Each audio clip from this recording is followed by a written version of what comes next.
Hello guys. You may remember I talked about if condition in an earlier video. So, today I hope to talk about the if-else, nested if-else and else-if conditions in this video. Let us first look at the if-else condition. If condition returns true, then the statements inside the body of if are executed and the statements inside body of else are skipped. If condition returns false, then the statements inside the body of if are skipped and the statements in else are executed. This is the basic flow diagram based on this.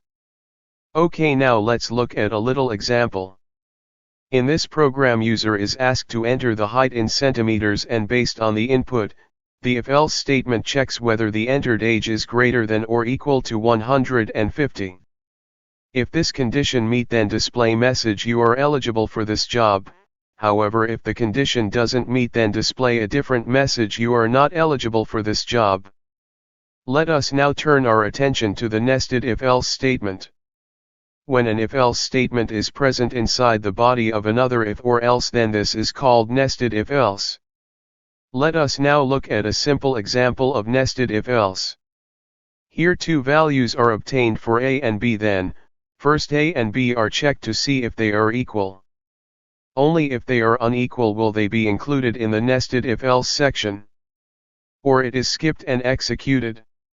Now the final condition. The else-if statement is useful when you need to check multiple conditions within the program. Nesting of if-else blocks can be avoided using else-if statement. This is an example for else-if statement and its result. As you can see that only the statements inside the body of if are executed.